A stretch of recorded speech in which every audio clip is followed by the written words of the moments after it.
I think Protestants shouldn't be afraid of doing. Obviously, Catholics have a big devotion to the Blessed Virgin Mary. Obviously, Catholics believe things about Mary that Protestants don't. That she was immaculately conceived, that she was a perpetual virgin, that she's the mother of God, that she she was assumed into heaven. Yeah, ascended. Oops, yeah, because that's the whole point. The bodily assumption is a direct parallel to the ascension of Jesus, and that's one that's and of course totally unknown in the early church. So let's not go there for the moment. Anyway, but did you catch what was said? We don't believe that Mary is Theotokos. Well, he may honestly think that's the case. If that's so, then he just doesn't know a lot about Orthodox non-Roman Catholic beliefs. I have met many a Protestant who would have given him that understanding, who would have said, oh, I don't believe that Mary is the mother of God. And this is where, again, church history and a meaningful grasp of theology is extremely important. This is especially true when looking at what Rome teaches as dogma, not as merely doctrine, not as something, oh, we wish you believed this. Read the decrees pronouncing the Immaculate Conception and the bodily assumption. You're talking less than 200 years for both of them, so they are very recent. Read the decrees. The decrees do not say, we think it would be better if you believe this. The decrees anathematize, put under the curse of God, anyone who would even think to disagree with the dogma that has been revealed by the Holy Roman Church. And the reality is that the term Theotokos was a Christological term when it first appears in history. That is, the focus was upon who was Jesus. When Jesus was born of the Virgin Mary, was he Theotokos or only Christotokos?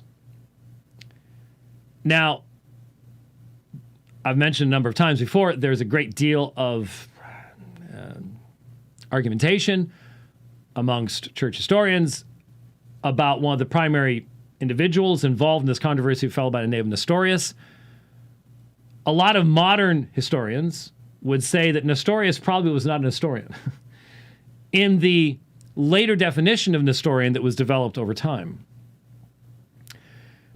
But to simplify it as much as possible, Theotokos, which is translated mother of God, but literally means God-bearer, is simply the assertion that Jesus was truly God at the time of his birth, that he is not adopted at a point later in time, adoptionism, an early heresy of the church. And it's also a means of affirming what's called the hypostatic union. And I just realized I forgot to grab that. I'll see if I can find it real quickly when we're done with this. But the hypostatic union, the fact that in the one person of Christ you have two natures, and those two natures are united but not intermixed. So you don't have Eutychianism, where you take out a part of one nature, replace it with the other. You don't have Nestorianism, where they're torn apart. Apollinarianism. This was the Apollinarian, Nestorian, and then Eutychianism. Mixture of the two, where you have 50% man, 50% God. You have a demigod, demi-man, however you want to describe it. The hypostatic union, balancing the divine truths we find in Scripture. Calling Mary Theotokos guards this. It's not about Mary. It doesn't exalt Mary. It doesn't make Mary some intercessor. That all comes later. And I fully understand why a former Roman Catholic, now a believer in Jesus Christ and trusting in his grace, doesn't want to use that terminology, because it's just constant within Rome. Mary referred to as the mother of God, as the object of prayer, as the object of hyperdulia. Now, they're going to bring this up, and the Protestant guy doesn't push back, but the whole distinction made within Roman Catholicism, we don't worship Mary. We give her Hyperdulia. How many people have any idea what in the world that's supposed to mean? The reality is, go back, nothing has changed in the past 30 years. When I've done debates on the subject of Mary, the issue of dulia and latria has been rather fully discussed. In fact, it was fully discussed by John Calvin at the time of the Reformation and has been pretty much every generation since then, up until our generation where no one really seems to care about it anymore. But the distinction that Rome uses in saying, oh, we're not worshiping Mary because we're not giving her latria. We're giving her hyperdulia. It's available on Kindle. And it's also available in PC Study Bible. I think I'm not sure if that's even still around, but I thought PC Study Bible had this at one point. I don't remember. Anyway, my little book, Mary, Another Redeemer, dedicated to Rick Walston. Look at that. 1998. There are so many things that I could read here, but I guess I'll just reread the beginning because I've told the story many times before. A small booklet tucked in the fold of a chair in the corner caught my eye. It was sticking out just enough, or I may not have even seen it. Intrigued, I pulled it out. The blue and white cover bore the title, Devotions in Honor of Our Mother of Perpetual Help. I scanned through a few of the prayers. In one of them, I spotted the words, My Eternal Salvation, so I backed up and started from the beginning. Now, by the way, I didn't tell the background of this. I was a hospital chaplain. I walk into the chapel that we had, and I saw this book stuck into the chairs in the chapel. And that's why I still got it today. I could go into the room and get it. I know where it is. And so I backed up and started from the beginning. Here's what it said. O Mother of Perpetual Help, thou art the dispenser of all the goods which God grants to us miserable sinners. And for this reason he has made thee so powerful, so rich, and so bountiful that thou mayest help us in our misery. Thou art the advocate of the most wretched and abandoned sinners who have recourse to thee. Come then to my help, dearest Mother, for I recommend myself to thee.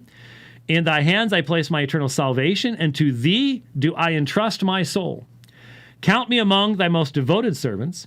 Take me under thy protection, and it is enough for me. For if thou protect me, dear Mother, I fear nothing, not from my sins, because thou wilt obtain from me the pardon of them, nor from the devils, because thou art more powerful than all hell together, nor even from Jesus, my judge himself, because by one prayer from thee he will be appeased. But one thing I fear, that in the hour of temptation I may neglect to call on thee, and thus perish miserably. Obtain for me then the pardon of my sins, love for Jesus, final perseverance, and the grace always to have recourse to thee, O Mother of Perpetual Help. Let me just continue reading this. At first, I could not believe what I had just read, so I ran back to the last few lines. Was this prayer really saying that the petitioner did not fear his or her sins, the devils, nor Jesus? That's what it said. I shook my head in disbelief. A few years later, I found myself on a radio station in Boston, Massachusetts, doing a radio discussion with a former Protestant turned Roman Catholic named Jerry Matitix. The topic was Mary and the Saints. Mr. Matitix and I were scheduled to do 2 public debates at Boston College over the course of the next week, which, of course, we did. But that day, we were live on the air taking calls on the subject of prayers to Mary and the Saints. As I packed up for the trip, I found the little blue and white booklet and decided to bring it along. Now I reached into my bag and brought it out. Surely quoting this prayer would bring a strong reaction from Mr. Matitix. Surely he denied that such a prayer is proper, and that the people who had written it were simply going overboard in their piety. The talk show host gasped involuntarily as I read the final lines, and as I put down the booklet, I looked across to my opponent, waiting for the expected reaction. The host likewise turned to Mr. Matitix. He was quiet for a moment, and then he spoke. Mr. White, he began, I can only hope that someday you too will pray that prayer. I think it's on sermon audio, isn't it? Are you looking? So it's, you're thinking PC Study Bible? No, no, I'm sorry. The thing with Jerry on WEZE. Oh, I don't know that we ever got a copy. Oh, we did. How could I have quoted it? We did. Yeah, I'm pretty sure. It might be, yeah. But PC Study Bible, by the way, apparently has become BibleSoft. Oh. And BibleSoft has 6 of your titles, including that one. Oh, cool. So. All right, well, need to know that. I hadn't gotten any communication about that, but that's cool. BibleSoft. All right, so has Mary Another Redeemer. And it is on Kindle, I think. Yeah. Yes, okay. All right, so. All right, so. The claim that Mary is not worshipped, go pick up a copy of a book called The Glories of Mary. The Glories of Mary. It's by a doctor of the church. I quoted, if you get this, it's page, it starts in chapter 7, is a discussion of the issue of latria, dulia, all the rest of that stuff. And then I start quoting from St. Alphonsus Liguori. Liguori's The Glories of Mary. Liguori was designated a doctor of the church, a title given to those who have provided a special type of guidance to the church and who have shown special insight into God's truth. His book has gone through 800 editions in many languages. That was 20 years ago. I don't know how many it's now. Obviously, if this book contains heretical teachings, the church would have an obligation not only to avoid canonizing him as a saint and calling him a doctor of the church, but to warn the faithful again about the dangers lurking within his writings. Obviously, no such warning will be found. In fact, it becomes clear as we read the following material that this kind of piety is in reality the source of the later dogmatic definitions concerning Mary. And it is. It is. So, not only is there no meaningful distinction between latria and dulia, biblically speaking. Latria and dulia are Latin terms, but they are derived from biblical categories. The Hebrew term ahav can be translated as both worship or serve. So dulia is normally service. Latria is worship. But the two concepts are deeply related, and I just, again, refer you to what Calvin said on that particular issue. He did an excellent job. So this issue of Mary, most Protestants have no earthly idea what Roman Catholicism officially teaches about Mary. What Roman Catholicism teaches about Mary is dangerous. You don't have to believe those things in order to begin to contemplate her greatness, right? And I think sometimes there might be a fear on the part of Protestants that if I start talking about Mary with any sort of kind of degree of wonder, that maybe this will sound too Catholic, and so I want to avoid doing that because I don't want to be accused of sounding Catholic. But I think one thing that Protestants can do is they can call Mary Blessed Mary, because in Luke chapter 1, verse 48, Mary says, "All generations will call me blessed." And since you, dear viewer, are part of a generation that is encompassed by the all generations, you could call her blessed. And you shouldn't be afraid to think about the wonder that is Mary. St. Augustine, in the 400s, said, he whom, talking about Christ. I'm sure this came from the Manichaeans, just to bring in some other theories while we're at it. Second person of the Blessed Trinity, he whom the heavens cannot contain. In fact, that's what Solomon said. Who am I to build a temple when even the highest heavens cannot contain him? So Augustine says, he whom the heavens cannot contain, the womb of one woman bore. She ruled our ruler. She gave milk to our bread. She carried him in whom we are. So just to reflect on the fact that there was a Jewish woman who breastfed God, who gave flesh to God, because this is something God chose. That's a really powerful thing and something worth contemplating on, even if you're not ready to accept what else the Catholic Church teaches about Mary. Now remember, but the Catholic Church does not give you the freedom to continue disbelieving these things. Okay? This sounds like, Augustine and many other early writers wrote about the wonder of the Incarnation. And the wonder of the Incarnation is tremendous. But the wonder of the Incarnation is focused upon who Jesus was. Not with the result that you would turn to Mary to save your soul at your death. Okay? But Mary is described by Liguori, and popes have quoted from Liguori repeatedly since he wrote. John Paul II's personal papal motto was totus tuum, totally yours, addressed to Mary, not to God. So when Mary is described as the neck that turns the head of God, so that all grace flows through her as the neck, from the head through the neck, out to others. All grace flows through Mary. There's many more. We've done programs in the past. If I just started reading, we'd be here the rest of the afternoon. I don't want to do that. But this idea that, just what he's trying to do is just start thinking about this. And see, the idea for the Roman Catholic apologist is, he's probably talking to people who are very low church. They don't have any meaningful appreciation of the supper. May only be celebrated once a quarter in their churches. Don't really have any appreciation of baptism. Don't have any knowledge of the additions that Rome has made to the sacraments, aside from what Jesus actually gave to his church, have added and expanded these things. And most Protestants today have no meaningful knowledge whatsoever of Roman Catholic soteriology, what the meaning of alter Christus means, what confession to a priest means, what allegedly happens in transubstantiation and the Mass as a propitiatory but non-bloody sacrifice of Jesus, a representation of the one sacrifice of Christ, etc., etc. This is just not stuff that's preached on any longer, defined in any meaningful fashion. Now, those of us who go to confessional churches, we should know about this kind of stuff because our confessions are written in such a fashion that we deny these things. If you're a Reformed Baptist and you read the chapter on the Lord's Supper, you can't help but learn something about what Rome teaches in its denials of what Rome teaches over against the truth of what Scripture teaches.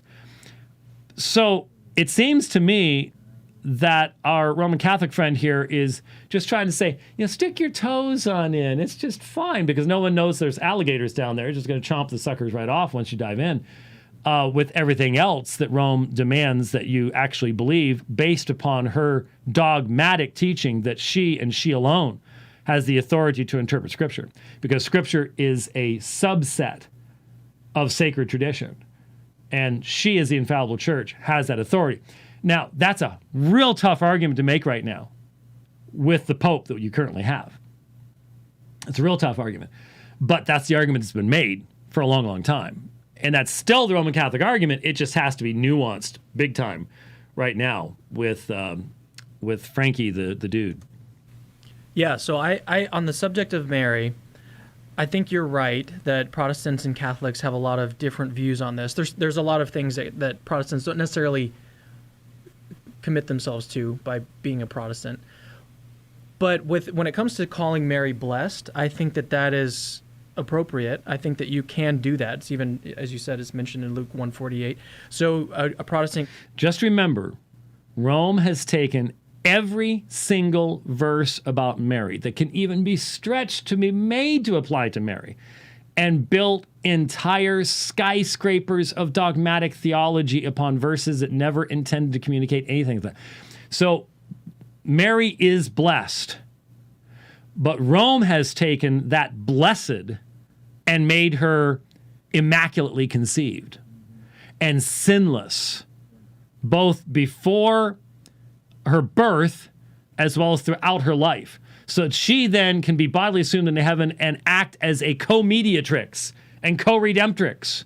Yeah, I know those weren't dogmatized yet, but they have been taught as doctrine, not as dogma. Doctrine is a lower level, hasn't come up to here yet, but that fifth Marian dogma, millions of Roman Catholics believe it. Popes have taught it for over 150 years, that she's co-mediatrix, co-redemptrix with Jesus Christ. So the idea is, we'll just go ahead and start talking about Mary as Blessed Mary. There's a freight train waiting on the other side of that door, a freight train, and it's coming at you. That's the whole issue. I can absolutely do that. I think that we just have to be careful to attribute properties to her that you believe she has. So if you're a Protestant and you believe that she was, what's the term, that she had virginity? Yeah, perpetual virginity. Perpetual virginity. If you think she had that property, then there's nothing wrong with saying she had this property. She had perpetual virginity, if you believe that. So to me... Which is a dogma that anathematizes you and separates you from the one true church if you reject it. Just so that I know this dogma thing isn't really popular amongst a lot of people today. But you can't read Roman Catholic history and not recognize that's exactly what has been taught with clarity. With clarity. And realize the perpetual virginity of Mary is a fundamental denial of the incarnation. You go, how? Jesus didn't just beam out of Mary. Look back. We had a discussion of this when I read the Protevangelium of James. Remember, we did story time with Uncle Jimmy for a while. I read the whole Protevangelium of James, and that's where this came from. The concept of perpetual virginity of Mary came from Gnosticism. It came from heretical sources. It does not come from Scripture. Does not come from the apostles, but has now been made dogma. That's what happens when you deny sola scriptura. That's the whole issue right there.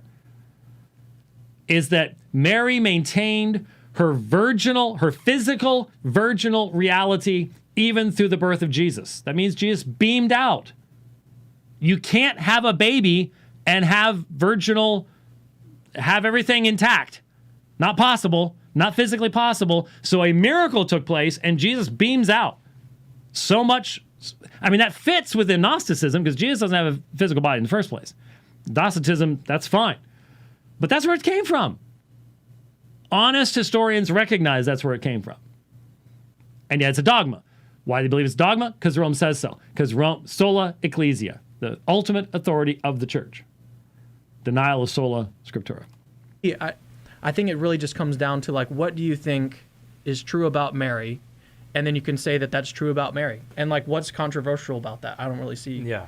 I don't really see how you could object I'm really to that. trying to make these as non-controversial as possible.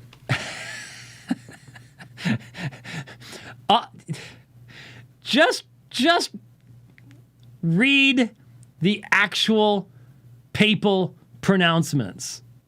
Read them. Read the anathemas attached to them from the Pope. It's just like, I just tried to make these. Okay, all right. Sorry. You know, if you believe nothing about Mary, If you don't think she's blessed, if you like, let's say you don't think she was, you think she was a big sinner, which I don't. If you think that she, wasn't assumed into heaven, if you don't think she was perpetually a virgin, even if you disagree with everything the Church teaches. The Catholic Church teaches, you do believe that the second person of the Blessed Trinity took flesh in her womb. So if somebody were to say, historians have discovered the very place where Christ became incarnate, well, we already know what that is. It's the womb of the Theotokos. It's the womb of Mary. And that's really cool. And so, and I think it's okay to recognize that, to be like, that is a fundamental Christian belief. That is not basis for anything I just read to you. That is not a basis to deny the plain biblical teaching. And go watch the videos. I've debated Jerry Matitix on this multiple times, Robert St. Janis, a number of other people, on the fact that the Bible teaches Jesus had brothers and sisters. They were not just creepy cousins that were just traveled around with his mom, which is one of the theories that people have come up with. The reality is that Rome has taken this area and has built entire mountains of theology on passages that never, ever, ever. The angel's greeting. Blessed are you. Blessed are you amongst women. Oh, that blessed means this, and this means this, and we can build that into that, and everything else. It becomes what you read in the Glories of Mary. And it started by denial of sola scriptura. Yeah, Mary was in a very unique position that no one else was in. Yep. No one else will probably ever be in again. Yep. And it's okay. Well, yeah, the incarnation is a pretty unique event. But the biblical emphasis upon the incarnation is never upon the passive instrument, but upon the one who entered into flesh. To recognize that. And I think sometimes I think not totally, but I do understand the hesitation Protestants have when they look at Catholics and they've got these candles lit before Mary, and it looks to them what they would consider worship. And Idolatry. They're so afraid that we are, idolatry, that we're worshiping Mary. Yep. But Catholics don't worship Mary. Catholic Church has never taught that Mary is divine. Mary is a human being. She is less than an atom. She's nothing compared to he who is, All of her virtue she receives from God. So God had no need of Mary, nor does he now. but he chose to have need of her in a sort of relative sense, which is pretty remarkable. So again, I could make that sound really silly just by starting to read. Just happened to open up. I'll just read one section. Just popped open the book and let's just. And then he adds that when the mother goes to seek a favor for us from Jesus Christ, whom the saint calls the golden altar of mercy at which sinners obtain pardon, her son esteems her prayer so greatly and is so desirous to satisfy her that when she prays, it seems as if she rather commanded than prayed, and was rather a queen than a handmaid. At the command of Mary, all obey, even God. Saint Bernardine fears not to utter this sentence, meaning indeed to say that God grants the prayers of Mary as if they were commands. Yes, Mary is omnipotent, repeats Richard of St. Lawrence, for the queen by every law enjoys the same privileges as the king. And as he adds, the power of the Son and that of the mother is the same. A mother is made omnipotent by an omnipotent Son. And thus says Saint Antoninus, God has placed the whole church not only under the patronage, but even under the dominion of Mary. Doctor of the Church, 800 editions, saint. This guy is not a doctor of anything. Who do you believe? Who has influenced the very development of dogma itself? Why did now Saint John Paul believe that Mary was co-redemptrix? Use that very terminology himself. It comes from this very same stuff. Very same stuff.